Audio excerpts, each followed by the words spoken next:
All right, good evening. I will now call the Flint Board of Education Committee of the Whole meeting to order at 6:31 p.m. Is it on? Yep, it's on. I think my side, yeah. 1 second. Board members, as I call your name, please say present for the record. President Manil is absent. Trustee King. And I'll wait for Trustee Relaford.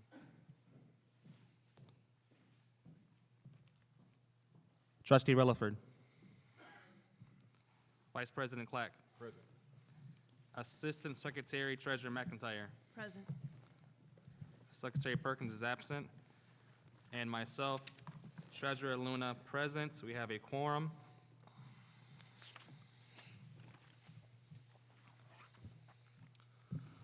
The board will now hear comments from the public. We ask that you state the reason for addressing the board and that you limit your remarks to 3 minutes on matters within the authority of the board and not address individuals by name.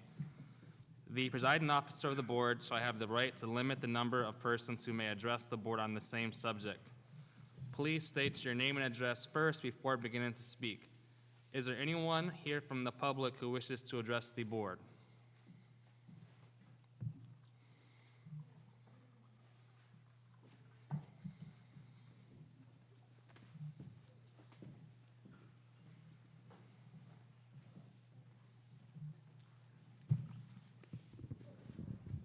Good evening. I would just like to continuously affirm our school. I am a student success coordinator at Nethercutt Elementary School. I'd like to publicly thank the superintendent for showing up and showing out with great energy and presence in our building at our talent show. We have some events coming up, like student faculty basketball games. We are taking our 4th grade students to the YMCA to learn how to swim. We are also doing events with our parent engagement facilitator, Miss Carolyn Sims. She's doing a great job. I would also like to affirm our leadership in our building, Mrs. Cassandra Cookingmaster, as well as our teachers. They do an amazing job with our students. I don't have any hard copies of data like I did the last couple of times, but after going to fall data meetings and looking at NWA test scores, productivity and results are very important, as well as enrollment. And I was unable to attend the Phase 2 restructure meeting yesterday because my wife and I decided to go support our students, our girls volleyball team that actually won yesterday at Northwestern. So I would also like to affirm our young girls. They're doing a great job under the leadership of Coach Mo. Just working at Nethercutt has been, it's been eye-opening. It's been a joy. I've been in Flint for only 4 years now, and I feel like I'm finding my place. I have a family. I have a home. I'm building my own community. I'm originally from Grand Rapids, but I'm just thankful for this opportunity to be able to sow into these kids. I am also creating a program where I will be working with after school with the Flint Center, and this will be geared to encouraging kids to be confident, to understand the value in education, to build positive habits, teaching kids to understand what preparation looks like. So I just wanted to continuously affirm our school, Nethercutt Elementary School. I appreciate your time, and once again, thank you for showing up and just being present and being there for our kids and our staff. Thank you. Oh, I apologize. My name is Brandon Betts. Okay, thank you. Thank you.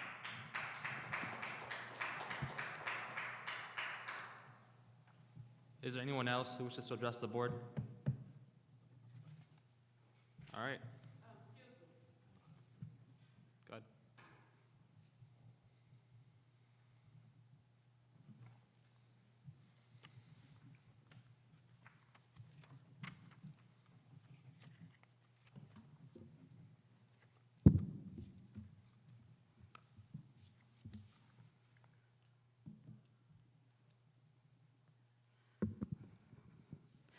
Good evening. My name is Allison Montgomery Littlejohn, and I am a parent at Doyle Ryder Education Center.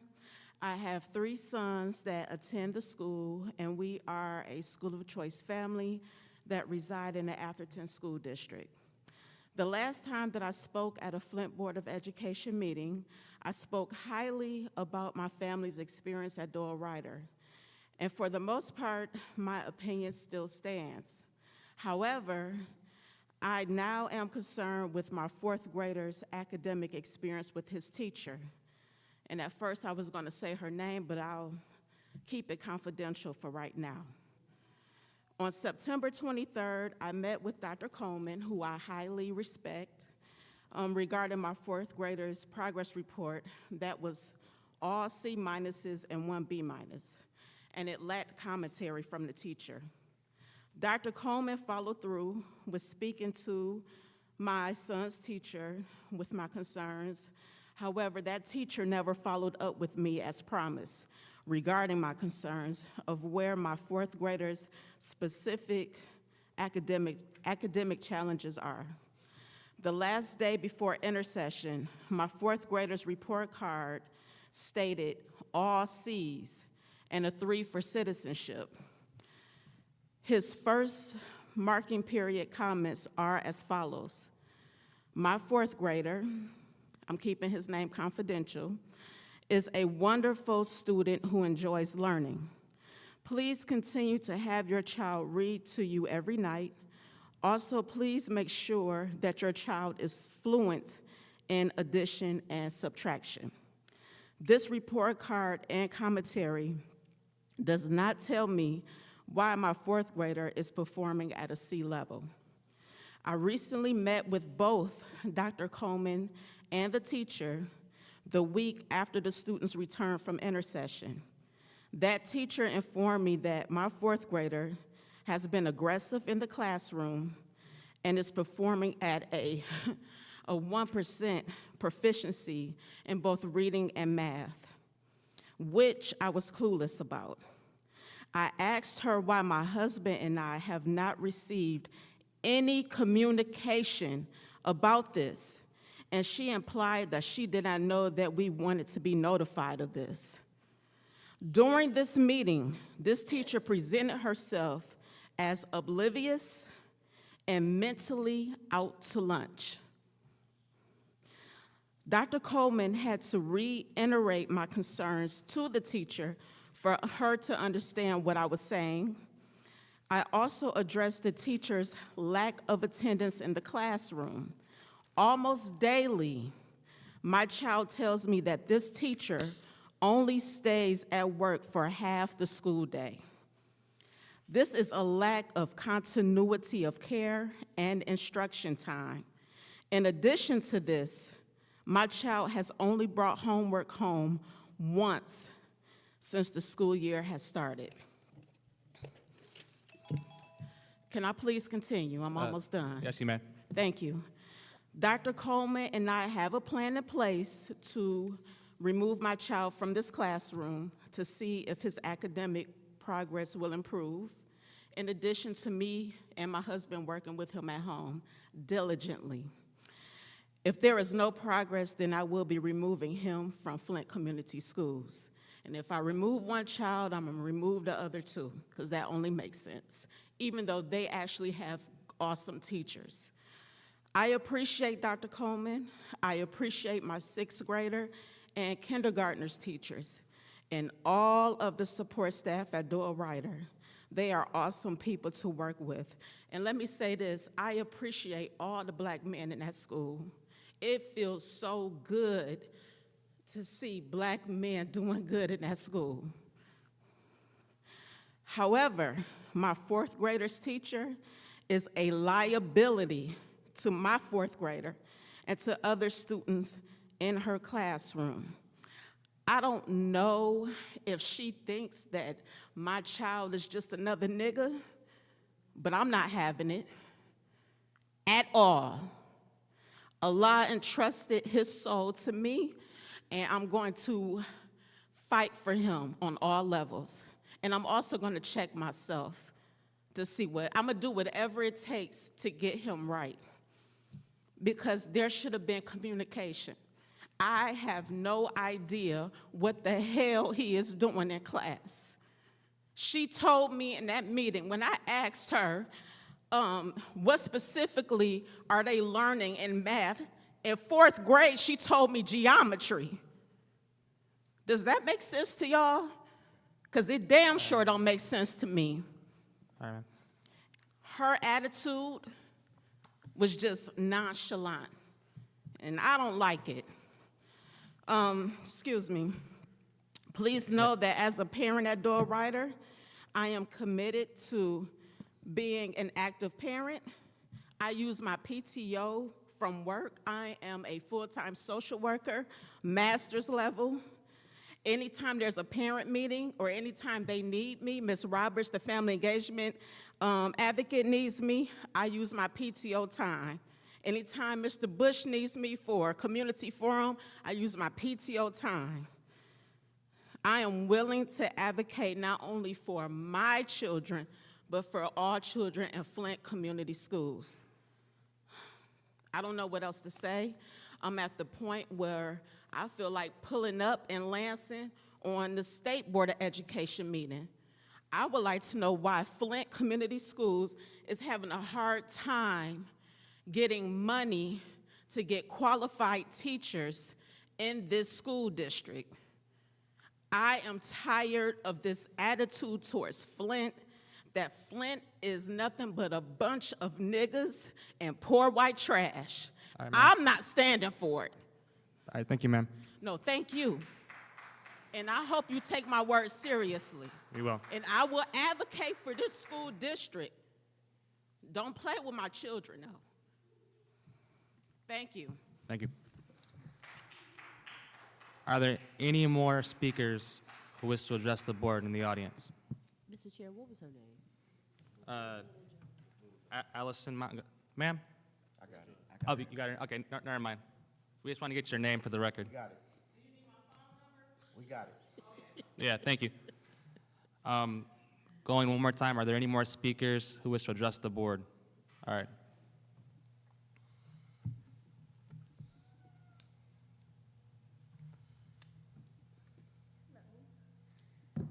Good evening. My name is Adrian Bolden.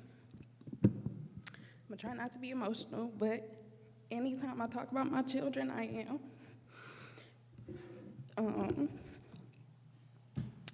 I'm a product of sorts of Flint Community Schools.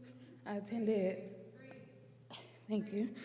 I Speak into the mic, too. attended 1st through 5th grade. I was part of the magnet program at Garfield, and then I went to Doyle Ryder for my last year. Those were some of the best years of my life. So now I am struggling with my children, or my child in your school system.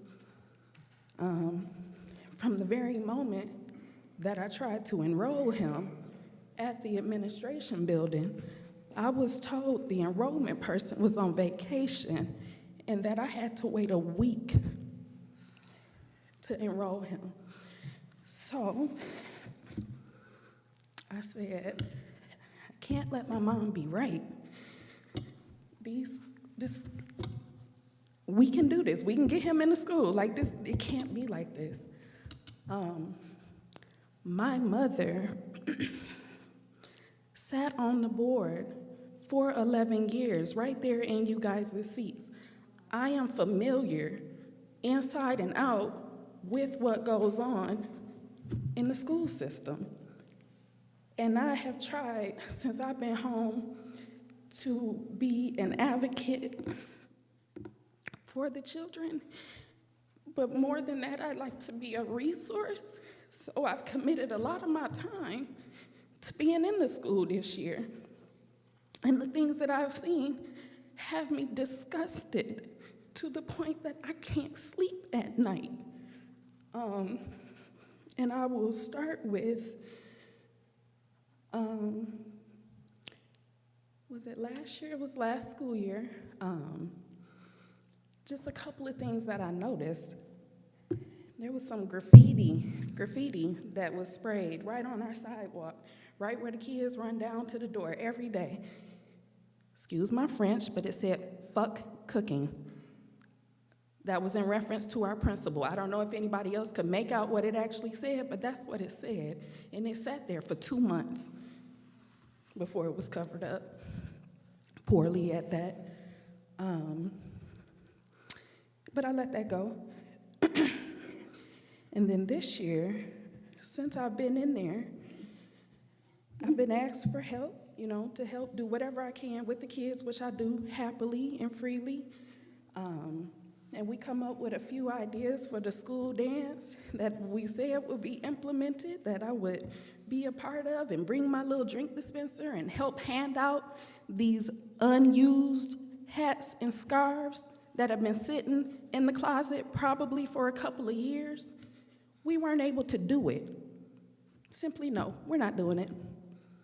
But I wasn't even told that until I got there.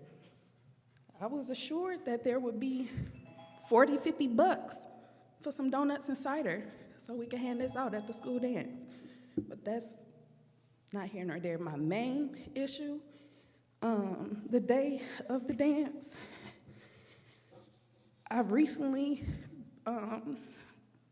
come aware of a term called negative gatekeeping, and I feel like it's a lot of that at Nethercutt. I'm not here to place blame, but I see, and I can't ignore, that there are people in place there that don't actually want to welcome them children through that door. The dance was harder to get into than the club. We had to pre-register, however many are gonna be there. Then when you get there, well, a parent has to do that first, which is fine, but we know all parents aren't engaged, so that half your kids right there aren't gonna be able to go. And then the day of,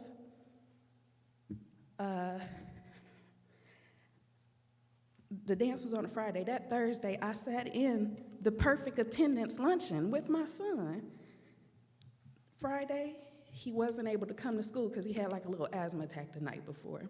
So I kept him home. I didn't want him to be disruptive in class because he's no good when he's constantly coughing like that. So Friday, I'm still pulling up to do my part that I agreed on, and I brought Austin because, he wasn't sick, but I thought he would be able to have a little fun. He got turned away at the door. My son had to go home, and that's fine. He didn't come to school, that's fine, but don't act like we haven't been here and he hasn't earned the right to be here. And then when I got back, because I still came back, I was unaware that I wasn't even gonna be able to do the little warming station. But I get back, and there's a family being turned away at the door, as well as one little boy that I happen to watch walk to and from school every day, because I'm there picking my son up and dropping him off every day. I see this boy walk every day to school, and he was turned away at the door because he didn't have no parent. And that's fine, whatever your policy is, that's fine. I'm good on policy. If he didn't do what he had to do to be there, so be it. But you're losing on optics. You'll never win the community back like that. That little boy, every day, he walked to and from school. One day, he not gonna come, and he gonna bust that right there on Hammerberg, and he gonna end up at the liquor store, or right next door to that is a dispensary that does recreational now. And I'm a product of that very neighborhood, and I see them same men standing on them corner for years. Same people for years. There's not a lot of them. It's not the worst neighborhood, but if you don't know it, if you don't see it constantly for years, you don't know what you're looking at. But one day that boy is gonna make that right. Instead of coming to school, and if it's not going to the liquor store, the dispensary, it's a bus stop right there too. That's what kept me up at night. How are we turning our kids away at the door for fun? He was there for fun, y'all. And as I wrap this up, I'm sorry.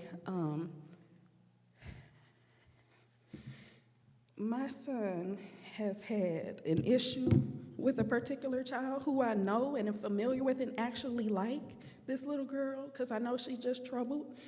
But I got a text today at 2 o'clock from the family engagement lady that said, I just found out the girl got expelled for spitting on Austin, which is my son. And I said, wow, when did this happen? She says, oh, I don't know. It was either Monday or yesterday. Somebody else had mentioned it to her, so she didn't even know what was going on. I asked Mr. Betts when I saw him today. He had no idea what was going on. Oh, no, he said, yeah, I think she's been out since Friday at least. Somebody spit on my son, y'all. I'm sorry, but what do I do with that? Y'all have to help me, because I want to be here. I believe in the Flint schools. I've made myself available. I've even joined AmeriCorps to be a helpful resource in this community.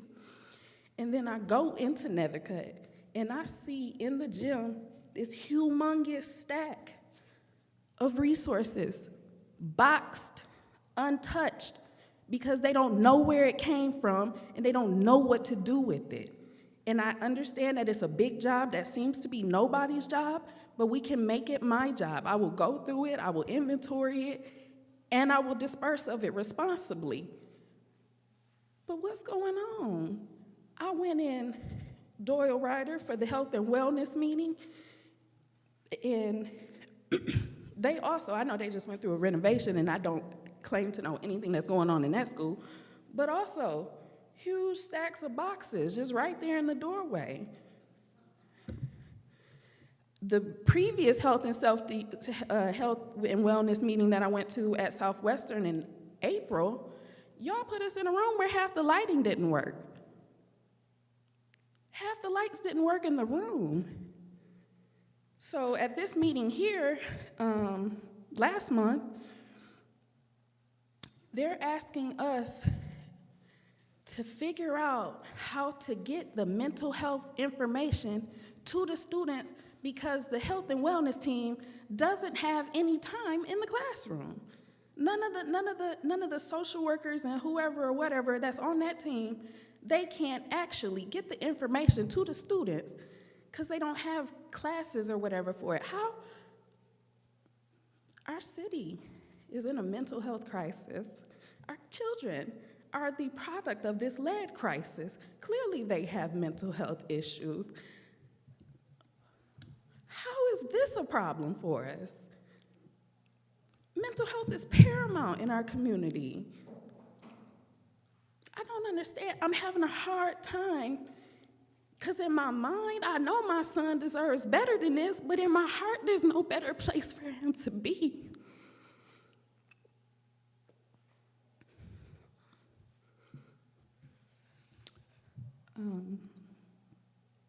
Yeah, so like I said, I'm here ready to help, willing to help, happy to help. But I feel like this whole last election cycle was like the Twilight Zone, and it's right here in the schools too. We have the resources. Nethercutt got like tenured teachers, like been there 20 years. Nethercutt is a staple in the community. And I've heard that it's being closed, but I haven't heard that from you guys. Like, there's been no announcement to us as students at the school, hey, your school's gonna be closed next year. Or whenever, I don't know, or it's on the chopping block. And they're asking for us to help engage. But how do we get the community in there if y'all turning your own students away?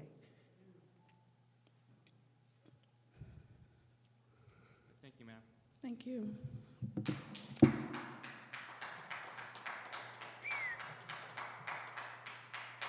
Is there anyone else who wishes to address the board?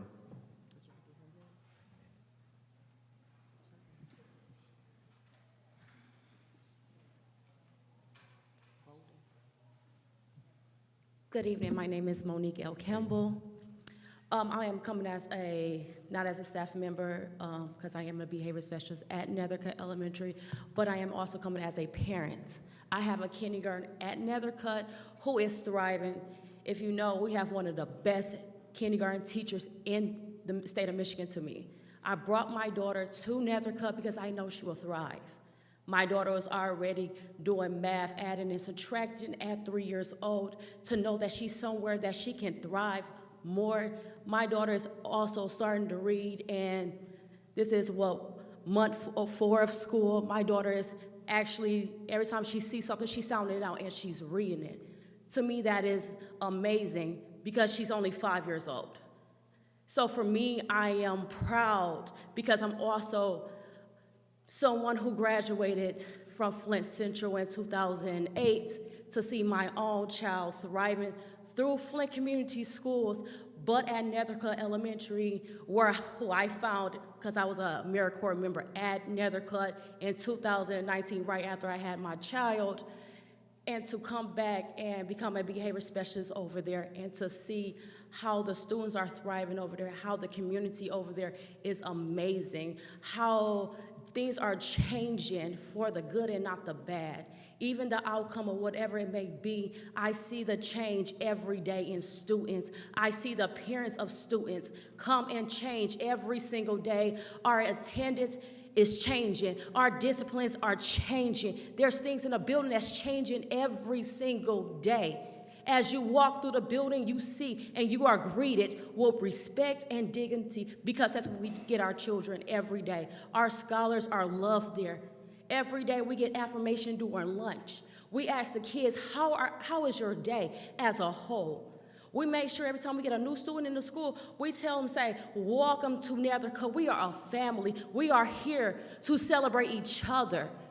We don't want to put nobody down. And when it comes down to those situations, we bring them together and we try to resolve the issue as much as we can.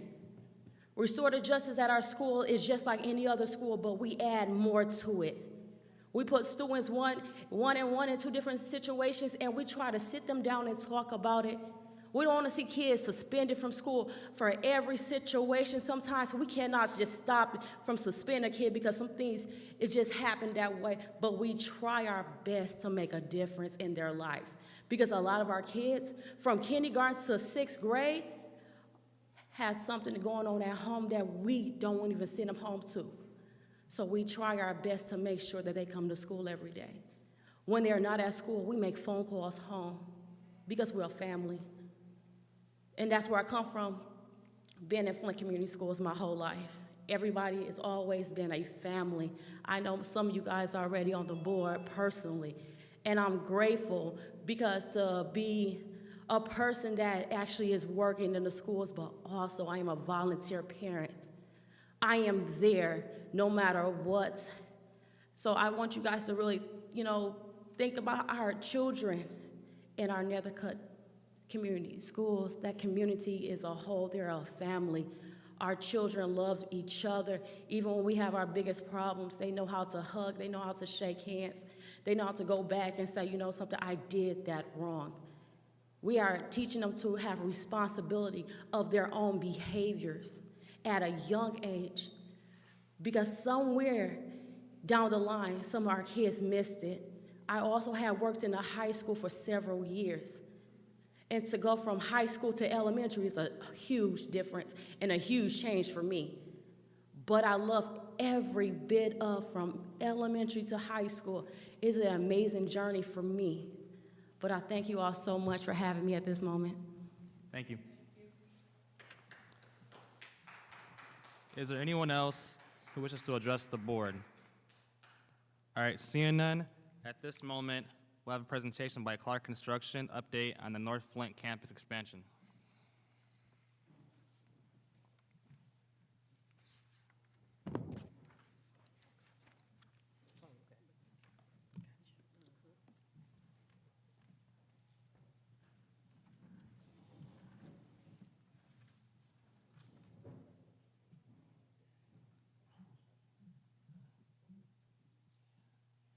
Good evening, Board.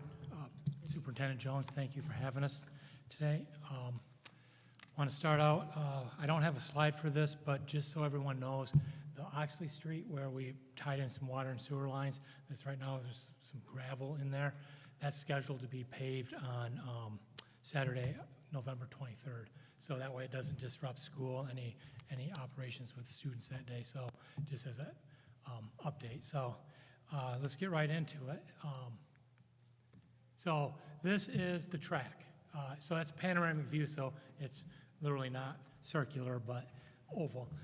So what you'll see here is the track, the asphalt is down, the basketball courts, this doesn't have a pointer on it, does it?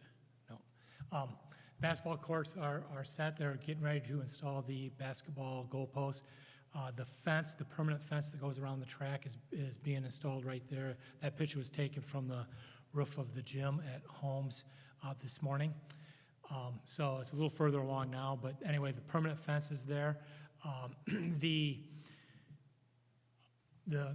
surface, the track surface and the basketball pickleball court surface will be installed come May, June of next year. Because of timing and overnight temperatures, we can't put that surface on. It wouldn't be warranted. It would fail. So that'll be done in the spring. There's also a 30-day waiting period with the asphalt. So you can't put track surfacing down on top of asphalt within 30 days of putting the asphalt down because of the oil coming out of it. Will peel the whole track surface off of it. So there's a 30-day period where you have to let the asphalt off gas so you can then put the topping on it. If we're not able to install it, does that mean that it doesn't get paid for? No. It does not get paid for until it's installed. Yes. This is part of the It's mock still grant. part of the contract. It will be installed in the spring, but they cannot bill us for it until it's installed. This is part of the mock grant money, not Esser's. This isn't the ESSER? No, No, this is all the North Campus expansion. Yep. So, It was always going to be close if we could get the asphalting or the topping on, so it was either this fall if we could get there or spring. So it allows more time for the, I just want to make sure that everything is supposed to be done by the time that we're required to by ESSER, so that we can get compensated or get the money for that. I just want to make sure that anything that needs to be done by a timeline so that we can get reimbursed for ESSER monies or any grant monies or from the state is done by that time. Because if it's not, and it has to come out of our general fund, then we're going to be having a different conversation. this will fall into the mock grant timeline of, Just make sure you speak into the mic. It's Oh, kind sorry, of I'm sorry. Yeah. this will fall into the mock grant timeline. Okay, and my point still stands. You know, if that jeopardizes our grant Just- or, yeah. just so you know, so the ESSER's grant, that money is, so at the end of September, we filed for an extension. We meaning the school. So your CFO filed for an extension of time for that, to complete that work. So we have an extension in place so that the Flint schools will not be, the work that's not done, that was not done on September 30th, we're still moving forward, it'll be done. All of that work within ESSER's will be done by the end of December, which is well ahead of the extension that was applied for. Is this also going to be in your presentation, or is this something that, This is not in what we're talking about is not in my presentation. My presentation is only for the North Campus. only on, okay, only Correct. on these improvements? Okay, so when we talk about, we need to have a conversation about that. We also need to have a conversation about the, what do you call it? The attendance monies for facilities that aren't able to be in use? I'll work with the superintendent and see if we can do a special cal for that issue. Okay, thank you. Okay, so I had a quick question. Go ahead. I'm sorry. This is the MOD correct. grant, not ESSER funds? Thank Correct. you. Okay, thank you. So the only other thing in here is you can see the goalposts in the distance, but the grass that gets planted in the middle of the track, that won't be done until spring as well. Since we're past the growing season, it can be put down, but it's not gonna germinate, it's not gonna grow. So that'll be done in the spring as well. The next slide is just the same view, just actual photos instead of panoramic view. You can see the fence a little better in that as it's being constructed. So this is the playground. So this is the K-5 playground. So this is the bigger of the two. This was taken from the roof of Brownell's gym. So all the equipment is installed. They're currently preparing to put the poured-in-place surfacing in. That'll be done over the next few weeks. Let me go to the next photograph. This one is just from the street, so you can see the wow factor in some of the equipment. It's there. That last piece with the blue slide coming down was the last piece that arrived last week, and they got it installed. That's just an incredible piece of equipment. So the next slide this is the pre-K playground. Once again, that's all prepped and ready to go for the poured-in-place playground surface. And there's a ground view of it. So this right now is on schedule to be turned over to the school on 11/25. So that's at this point, we have a few delays because of weather, but we're pushing to have that done, completed, and turned over to the school on the 25th of November. What's happening with all of the mud? So they're cleaning up the streets as they go every day. They're cleaning up the street, or the parking lot and the street there. There will be mulch, or not mulch, straw put down around that so that the mud doesn't get up into the kids' shoes when they're around there. At this point, the grass isn't going to grow there, but we're taking steps to keep it so that it's not mud that people would be walking So in. just simply, will this be cleaned up? Yes, that'll be Okay. cleaned up. All right. It'll be cleaned up, it'll look good, there'll be straw on it, so it looks good. Mr. Chair. Go ahead. You guys, I have a question. I haven't been up to Brownella Homes. My job, I've been busy. Is this a new driveway? Is this Oxley? To the right of that photograph, yes, that is the south side of Brownell, comes off Oxley, goes back around to the parking lot. The parking lot on the back side of the school was enlarged. Then Okay. right in front of you is a new connection that goes up for the ECD area of the school. And that's also, there's a few parking spaces there, and that connects to the space between Brownell and Holmes, that there's a bus loop there. And then there's also a little turnaround for parent drop-off, and it's separated with some sidewalk and stuff in there. Wow. For the, okay. Is this fenced in, the kindergartens? I'm sorry, you guys. It looked like it. The kindergarten's playground, is it Yeah, a fence around so there? both of them, you can see the fence a little better in this photo, the fence around it, Yeah, that's the that's what I'm pre-K, looking and there's for. fence around that. And if I go back 2 slides, That's early you can childhood. see, The one you were looking at is early childhood, Uh-huh, and this one right here is for K-5. This Okay. is on the back side. this the other side, okay. I and, see. and you can see the fence, there's fence around that as well. Do you have plenty of lighting up already? But yeah, there's building lighting that was put in during the construction Thank you. process. I'm finished, Yep. thank you. Are you all set, Trustee Williford? Trustee Perkins?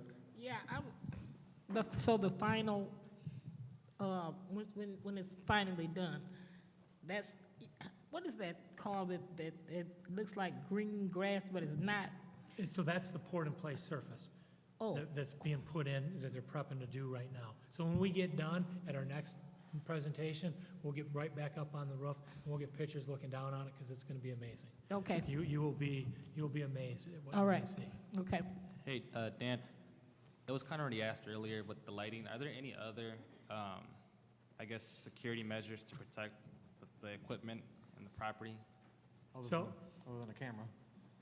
So there's exterior cameras, there's Camera. all new wall packs on the building Okay. lighting, along with parking lot street lighting is there, so you can see, if you look at where that blue canopy is, you can see the gate, there's a light pole right there, there's Okay. another one off to the left, so there's, right, Top yep, corner. yep, keep going up, Right there. right there, you can see the light pole. So that's a brand-new light pole, LED light. So, yeah, there's a lot of Thank you. lighting. All right, so moving on.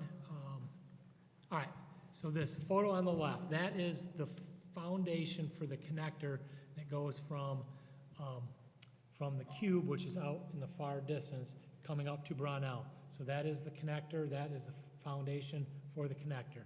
The picture on the left is in that same corner, so where the trench turns and goes to the left, that is where the gross motor room will be for the school, or for the cube. Yes, sir. So I'm gonna speak up. So right here is the entrance where parents come around and drop off their kids.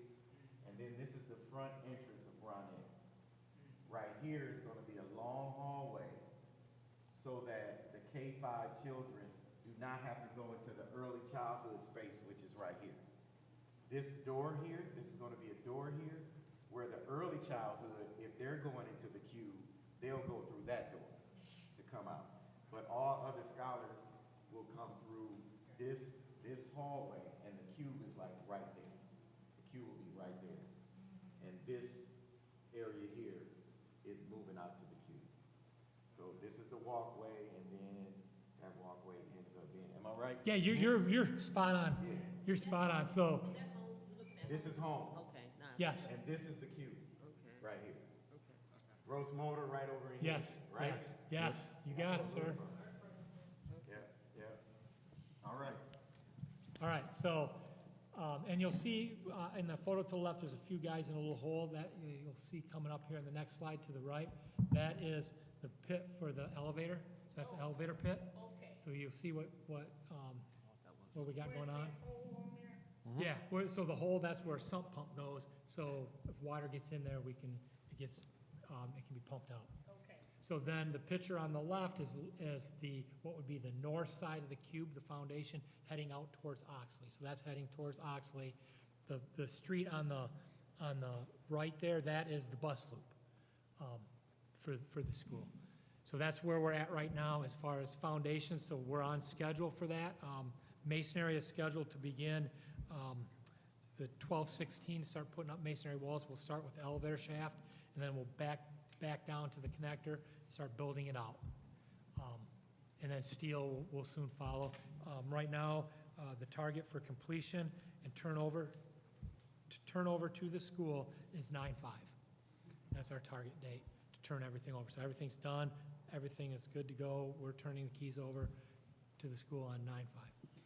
And if I may. Go ahead. So board, that's one of the reasons why we wanted to pivot to have homecoming celebrations for Brownell and homes instead of doing a ribbon cutting, because we don't want all of this construction happening and we're calling it a ribbon cutting, and we're really not done. So we're going to have a homecoming celebration for homes on the 22nd, and then a homecoming celebration for Brownell on the 25th.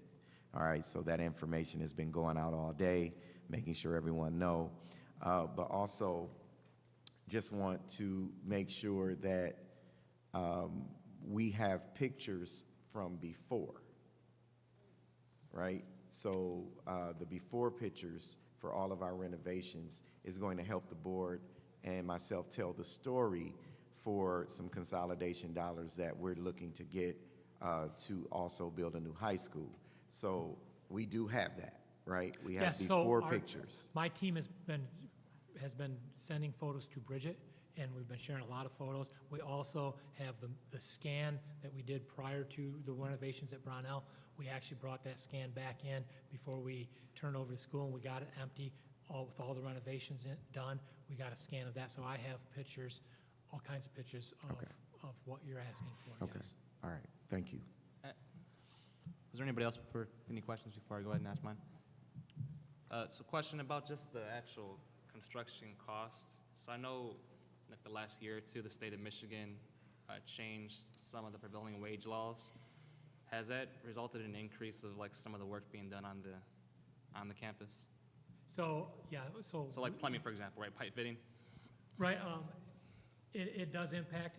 We applied and we received the prevailing wage rates from the state, Okay. which was part of the bid, so that will be part of until the project's done, that's what we go by. So Okay. if those change in the interim, it doesn't impact this project. Okay, that's helpful. Materials can be an issue in that by the time they bid it, but by the time they purchase it, it could be a different price. But once again, that's all part of the bidding process. So just because prices escalate doesn't mean that the district is going to see that cost, because it's a hard bid. It's literally a hard bid. You're doing plans and specs for the price you gave us. So that's, Okay, thank you. Mr. Chair, I have a question. I'm You can go ahead. The deadline of September 5th, is that 2025? yes, ma'am. Is that, the cube will be completed also? The cube, Every- the connector, everything will be done 9/25/2025. 9/5. 9/5, Nine thank five you, 2025. 9/5/2025. Okay, also now, is there, I saw a gate, so you guys are gating it off every night so that, I did not see, I saw. a Yes, gate. yes, right up there, right by Right, the, so, yes. so is it gated all the way around both campuses to where we won't have a lot of spin outs? Or Oh, just there? Okay, so we have a construction fence within our fenced area, Okay, and there's a gate there. There Okay. are 3 gates in the parking lot, so if I go back, right there, you can see see it. that one. So there's a gate there, there's a Okay, now gate on where the, is there? Tell me, give me an idea where I'm I'm looking. sorry, so that's Brownell, that is the south side of Brownell, south and west Okay. corner. There's a gate there, then if you go north from there, before you get to the bus loop, there's another gate there. Okay, Then there's one in the very back, there's a cul-de-sac or a little turnaround for the bus loop. There's one back there, so it separates. During the day, we don't want cars going through there into the bus loop when the buses need to go down, turn around, and come back. okay, So those are the gates that are there. okay. So I This is have all heard- on Oxley, right? All these gates are on Oxley side? No, they're all within the parking lot, they're all Oh, they're all in within, the parking they're lot? all within the school. But also Holmes has a gate. Yeah, he said that. Yeah, that's good because they're doing donuts at some of the Yeah, parking that lots. Homes. was the main thing, all the There's way at the end. no, there's no, Holmes don't have a gate in the front? I thought they on had Oxley? one. No. They have one, but I don't think we put it in. It was there previously. Okay, Oh, yeah, 'cause yeah, I yeah. thought you put one down. okay. So Oxley, so I'm talking from the new road, okay, which is the south end, all the way over to the other side of Holmes, okay? That's Oxley, right? Yes, yes. So we have gates here all the way, and also at the end of Oxley, where you turn to go to the front of Holmes. Is that a gate, is it a gate down there? we didn't put, there didn't was put no one gate in. there, yeah. We didn't put it in if there's one there, we But didn't there's put it one in. there. I don't know that I've ever seen it, but And there's a street that comes into Holmes. What's the name of that? Is that a gate on that street also? I'm not There's- sure if there's a there gate is on the not. street. Woodland? yeah, It's there a is street not. that go into the neighborhood. Yeah. So my whole thing is with all this construction, we gotta protect it. You know, I'm just asking that something be, you know, if it's possible with some of the money, if we could have gates to, once if we're not using it, let's lock it off because of all the spin outs. You know, we just repaved it and putting all this, the new track and just all of the equipment and, you know, the playground equipment. We just wanna protect that in the school and all the renovations. So, just a thought. Not saying you ought to do it, but. No, I understand. Noted. Okay, thank you. Any more questions?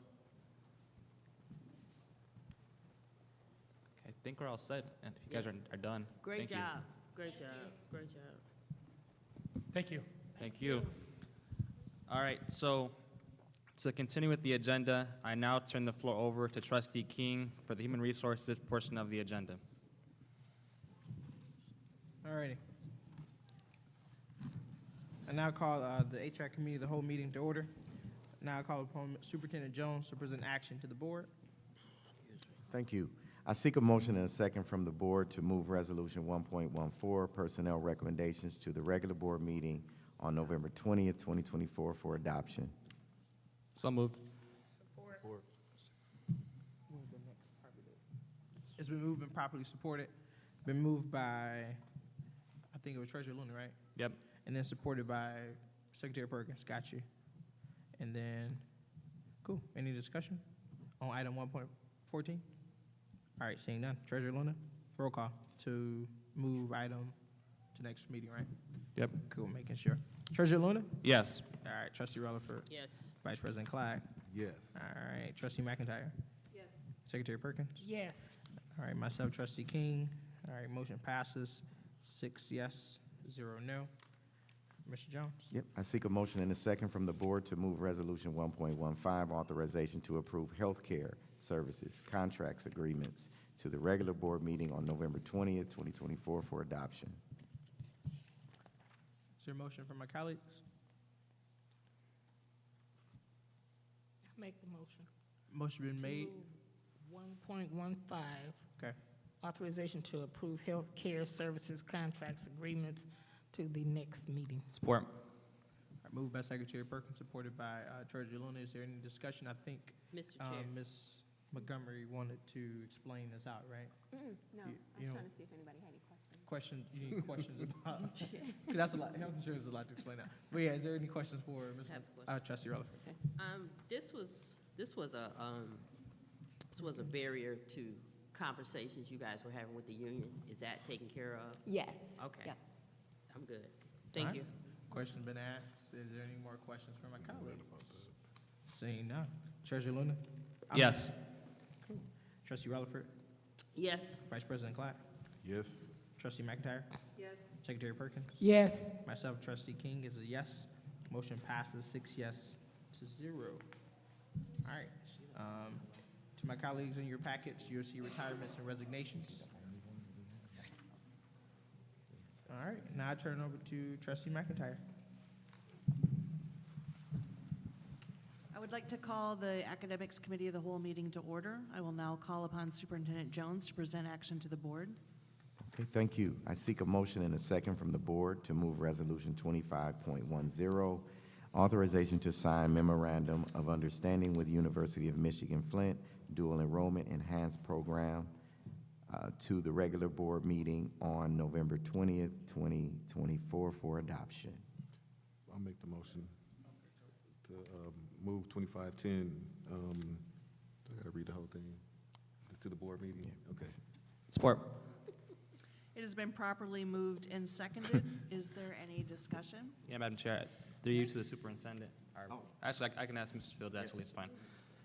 Could you, I mean, we got the packet in advance, but is this like through the early college, or would this be unique between Flint Community Schools and the university? I'm just trying to understand how it's structured, the program. So first of all, I'd be remiss in not recognizing our partner that's in the audience right now. Dr. Knight is who we'll be working with, or we've been working with to construct this agreement. This is going to be unique. Well, many schools have dual enhanced enrolled programs, and they do this partnership with many schools. So this is a unique partnership that we have with U of M Flint, where our students will be participating as cohorts, and they will be going through each semester with 2 courses. And that first cohort will start in next year of 2025. We will spend the next semester. Those students have been identified. We'll be having family orientations. We'll be supporting our families and being able to support our students successfully to be able to complete those courses in the fall.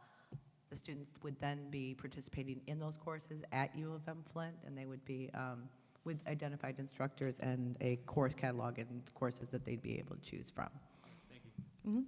Who did you say was in the audience? Dr. Knight, Dr. Who? Dr. Knight, Dr. Suzanne Knight. Oh, okay. Is she back there waving y'all? Lady. Madam Chair. Ms. Fields, hi, Yeah. how are you? I'm fine. I'm looking here at the executive summary. It says it's going to begin November 4th of 2024. Did I hear you correctly saying our students won't start till next year? The students won't start till next year, but we have planning time that we have to go ahead and take over. It's too late for us to be able to start them in the December, or in the winter semester for U of M Flint. Okay, so can this documentation show when our students will start? Because this will be misleading. Say someone come up and look at this, they would assume that our students started this year, November 4th. So can we show November whatever of 2025 to where our students will actually be enrolled? Is that accurate? Well, the memorandum of understanding, in order for us to be able to have our kids participate in this, we have to enter into agreement with them. That is what the November 4th date would be stating, is that we're entering into agreement with U of M Flint to be able to participate in the dual enrollment program. Okay, I would like an asterisk added showing that we did not start until 2025. We just want to be accurate. Not a problem. We can go Okay, ahead and we can all right. amend that. I think that would be good, good administrative practices to show that. So, thank you. Not a problem. I just had a question. So were you saying that the MOU is stated for this year, but the business won't start till next year? So the business actually will get started in this next semester. You Oh, have next to be semester. able to register your students, you have to be able to do Okay. course selection, have orientation for the families, be able to build supports for our students to be successful. And one of the things that we really wanted to zone in on, especially in this next semester and preparing them, is helping to make sure that we remove all barriers for students to be successful as dual enrolled students. So we'd like to be able to work with our families as well to remove any barriers that might be in place that would not allow them to be successful when they start in the fall. Trustee King? Yeah, I do want to share that. So I was participating in dual enrollment when I was in high school a couple years back. And to give the background of that, I was a child of a single parent that had a lot of barriers, and I knew the background that went into the DEEP program to ensure that I was able to participate. And, Trustee McIntyre was my professor during that program. But I do want to thank you for spearheading this and getting this across the line to us here. It's amazing to see our scholars being able to be provided in-house, during high school dual enrollment opportunities. This is amazing. I do know it takes a lot of work behind the scenes. When I sat on Carmen School Board as a student rep, they explained how the curriculum had to be, addressed, and, for getting the teachers and everything, the work that takes in the background. But yeah, I just want to thank you. Appreciate it. And it took a whole team of people to be able Yeah. to put this together, so thank you for that recognition. And we're excited to be able to provide this opportunity to Flint Community School students. Are there any other questions? I do have some questions as well. Yes. It says that the district will cover 50% of the tuition costs per student for the courses as outlined in the MOU. Can you explain why there's an outlay to the district? I mean, I understand the costs involved, and I understand the cost to the University of Michigan. However, I've been very vocal about partnership between institutions, between the State Board of Education, between, federal government, legislation, all that kind of thing. The Flint schools are precariously placed. We need all of the enrollment dollars that we can have. I don't remember the exact details of the earlier MOU that we might have had, and I was not privy to that detail. I was just one of the instructors. I know that all the costs were covered, but it seemed that there was like an additional grant, or that the cost to the district wasn't 50-50. I didn't think that there was a cost to the district. I could be wrong. And even if I am, though, what I'm asking, though, and this is maybe beyond the purview of anybody here to answer or to address, but I still would like to state it out loud, that we should have some kind of opportunity in place that isn't a burden on the district, isn't a burden on our state university or on the University of Michigan-Flint. We should be given all of the resources necessary so that the University of Michigan-Flint, so that the Flint schools, so that our scholars, so that everybody can thrive. And I'm almost in despair with the inequities that are trickling down in terms of funding. And so I'm kind of complaining about even this 50% charge, not to the university, but in general, to our society in general, let's just say, that we need public education. And we're paying all this lip service to removing barriers, and yet we are not. And so I guess my question to you is can we do anything? Is there anything else we can do? Maybe not for this school year, maybe even not for the next school year, but down the line so that we can try to do something to expand this program and also to reduce costs, not only to the Flint schools, but to the university. So I appreciate your remarks very much, and now you know that we sit in the same wheelhouse as it pertains to public education and society's, strain on it. That being said, the rules around dual enrollment actually are set by the state. They're not set by the university or the district. There's rules that we have to follow in regards to FTEs. And we've found sources to go ahead and to be able to cover that 50% by utilizing 31A funds, which are allowable use of funds to be able to cover the cost of, the remaining cost of what it is that the district would have to be responsible for in most cases, and, or the parents more so is really what it is. There is a cost that can come to the parents. In most situations where dual enrollment is requested by the parent, there is costs that they have to endure where there's not 31A funds available in like other district or suburban, situations. So what we're really doing is we're following the recommendations of the state and the guidelines of the state as it pertains to dual enrollment. There is a very, very nifty little frequently asked questions about dual enrollment that I could be able to provide with this packet next week. I've provided before to the board in our places when we had the dual enrollment the first time around. And it's able to answer all of those questions succinctly and your concerns in regards to how cost is evaluated for dual enrollment programs, not just for Flint Community Schools, but across the board. Yeah. So the district, so grant dollars is paying the district's fee. Yep. Our goal is to find a way so that parents don't have to pay at all. Yeah, That it's required for us to pay part of our FTE.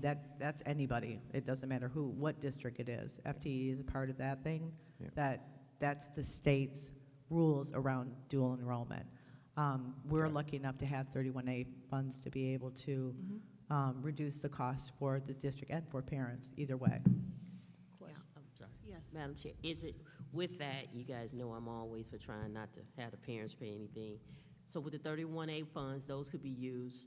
My ask also is, can we look at other grants that we could probably supplant? I don't want to use that word. We could probably make adjustments to where we. Supplemental, okay. So the goal is to get as many students we can inside this program with all the support that they need so that the parents do not incur any type of cost. At this point in time, there's no cost that the Awesome. parents would incur at all. Okay. As a matter of fact, in this agreement, U of M Flint is providing for us tutoring services as well as, the only cost that really honestly, and that's being paid for by grant funds too, is transportation to make sure that kids can get to the program there and back. So really honestly, we're in a very good situation right now as it pertains to providing our young people an excellent opportunity to receive dual enrollment, but also to be able to relieve the things that parents would worry about and that we don't want parents to incur. Okay. As Does well the- as books and registration as well. Good.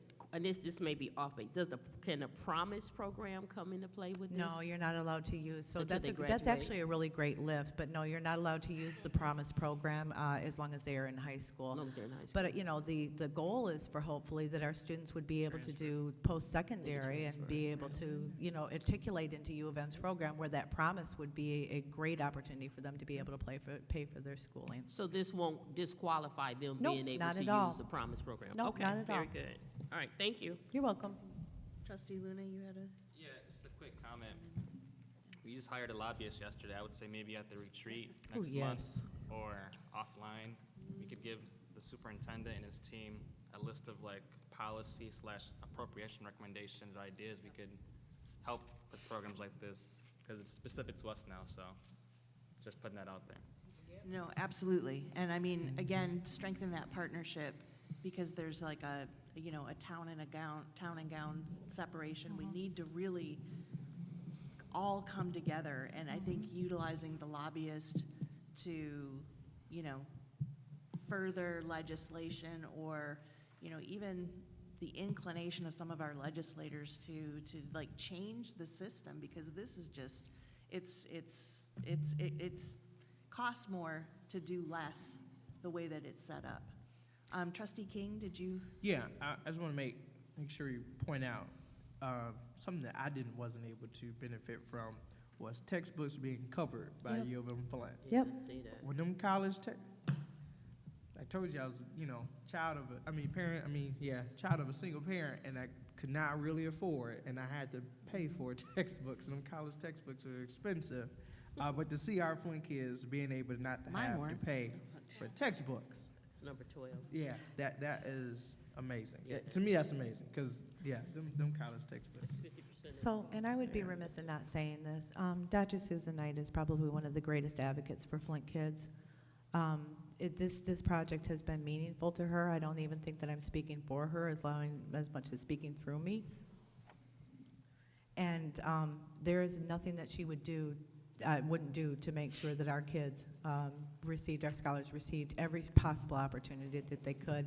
And I anticipate that this is going to be an outstanding opportunity for us to be able to really highlight what our scholars are capable of doing and being able to expose them to new opportunities. I am grateful for her partnership, but I'm just as grateful for her friendship and her deep commitment and her love for our students here at Flint Community Schools.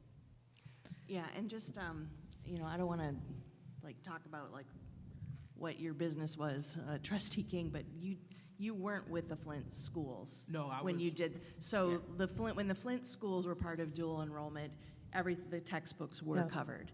Those things were covered. So just to kind of clarify. Gotcha, yeah. Yeah, When I was yeah. when I participated in another school, Carmelinsburg School District. Yeah. When I was there in high school. Yeah, that's and what- it was my belief that I got you. they should have covered it, but, Yeah, they should have. but those kind of things, there were Yeah. some. But your experience was peppered by the fact that, that they did not have those particular funds available, and those are the constraints with Yeah. dual enrollment and the state's criteria for allowing students to be able to participate in dual enrollment. So I did want to follow up. I was in the middle of questions. I remember that, so you're saying transportation is a cost that the parents and the students have to shoulder. Usually would, yes, but in this case, we're able to go ahead and use grant But dollars we are to going to cover be it. looking into grants. Yep.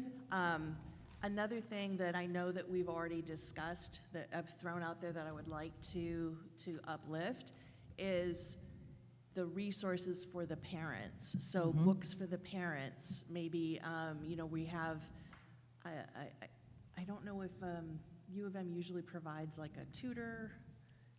That's part of this, yes. Yeah, okay. But I mean, a tutor for the parents, like a parent university, something, because there was there was the will, but it didn't come to fruition, to support the students, like not only transportation-wise, food-wise, book-wise, but also, there was this kind of idea, just having the whole family, be a part of the university experience kind of thing. And maybe, I don't know, getting shuttles between, I don't even know, between, because there's a lot of services that U of M provides, through CAPS, the counseling accessibility services, things like that. And there was one other question that I was going to ask, but, I wanted to just note to our board that maybe during the retreat, we could just sort of look at, when we had our school improvement grant, where these programs were actually eliminated, which I keep bringing up a lot because it was a horrible thing to have happened. If we can sort of look at dual enrollment, not just with the University of Michigan, but with, Yes, with that's early actually in the childhood, works. but as a whole package, and as, bringing back more of the, we probably will never be able to bring back the IB, or at least not until we change the system, but we might, right? Okay. But yeah, just to uplift that so we can just keep moving ahead with that and really mitigate some of the damage that was done, within the past 10 years with eliminating some of the programs that really kind of put us above and beyond. Superintendent's vision has been to take us from college or cradle to college, and so our idea is to have this reach down as far as we possibly can, and then to give our families and our scholars hopes again. There's also very intentional programming that's being considered for ALA that we'd like to get a pilot, and that'll be something we'll be coming back to you again pretty soon with. And then in addition to that, there's other organizations that I've been working with to secure and make sure that those things that you lifted in regards to parent support, that is incredibly important to me. Is there any last questions from anybody? Okay. I do have a note. I think I'm going to abstain from this this vote because, I don't know, if anything happens where I resign or am no longer a board member, I may be teaching, and so there's whatever, it's whatever. I mean, I still have a contract. So seeing no further discussion, the motion to move Resolution 25.10, authorization to sign memorandum of understanding with the University of Michigan-Flint Dual Enrollment Enhanced Program DEEP to the regular meeting for adoption will be conducted by a roll call vote. As I call your name, please say yes or no to approve this motion. Secretary Perkins? Yes. President McNeil is absent. Vice President Clack? Yes. Trustee Rutherford? Yes. Trustee Luna, or Treasurer Luna? Yes. Trustee King? Yes. And myself abstain. Motion passes by a vote of 5 yes to 1 absent to 1 abstention. Thank you. Thank you, Superintendent Thank you. Jones. Thank you, Ms. Fields. Seeing no further business, I declare the Academics Committee of the Whole meeting adjourned. I now turn the floor back over to Treasurer Luna. All right. Do any board members have any comments before we adjourn? Are there any comments before we adjourn? Mr. Chair, You can go ahead. Trustee Um, Rutherford. I just want to, I missed a couple of meetings. I've missed several meetings lately. And just for clarification, I guess I don't need to ask that because they answered it. But I just want to make sure that, I want to talk about, mention the deadlines for getting the information to Ms. Beard. She does an amazing job, but she can only do her job if she has what she needs. And I think a lot of pressure is placed on Ms. Beard, but she can't do anything if she doesn't have it. And then when she has to pull it together, we got to make sure we appreciate her when things aren't going right. So I wanted to personally thank her publicly and to ask all of us to help her support us by meeting the deadlines that was established on turning in documentation that the board needs. So it looks like everyone received this July the 10th of 2024, so we want to make sure everyone adheres to that so that she can be prepared to do the things that she needs to do to be productive and also be able to answer questions. So I just want to take the time to publicly thank Ms. Beard for doing an outstanding job and just asking everyone else to help her to help us. Thank you. Thanks. Anyone else have any comments? I do, right before we go. Okay. Just want to, again, reiterate yesterday's meeting and thank the board for the hard lifting about restructuring. We're now able to speak to, we got some heavy lifting. We got to speak to some staff about some changes that will be occurring. We're about to start that work next week, but we are making some updates and some changes to the document, and we'll be sending that over to you within the next couple of days. So just want to thank you for the heavy lifting of the restructuring and the phase that we're in. We're doing a lot of work right now. It's a lot going on, but we are focused in that work. So thank you for that. I also want to give a shout out to Ms. DeLynn Smith, who received her doctorate degree. She's been working as an instructional coach. She's over our ELA and humanities, and she's just an awesome, we call her an R4 employee. R4 employee. Re-energize, renovate, right? Rebuild and repurpose. She is a part of that visioning, and she's doing the great work. So I just wanted to give her a shout out for her hard labor and work, and all the teachers and staff, principals that are doing the heavy lifting. So thank you. Yeah, I have a few comments. So first off, when I chair a meeting, I'm a big stickler for rules. So obviously, during public comment, I let people go over the time on that, but I think it's just, I take responsibility for that, and I think you have to be a good judge of letting someone finish what they have to say. And so that's important to me, so just understand that. Second, Just to kind of go off what you said, Mr. Jones, I mean, yesterday was a good meeting, and we are really renovating, repurposing, and really reorganizing the best we can to address the many needs of our students and teachers and really the community when it comes to the vacant properties, making sure we're the good stewards of public dollars, and just making sure we can best support the folks within our schools. So we have a lot of work to do, even based off the comments. There's a lot of work in the school level, but I think our teams in the schools and at the admin building on the board today, on the stage tonight are committed to that work, and then it's not easy, but you know, we gotta address it. So those are my comments. All right, seeing no further comments, the Board of Education will hold its regular board meeting at the ALA Academy on Wednesday, the 20th of November at 6:30 p.m. I declare the Board Committee of the Whole meeting adjourned at 7:47 p.m.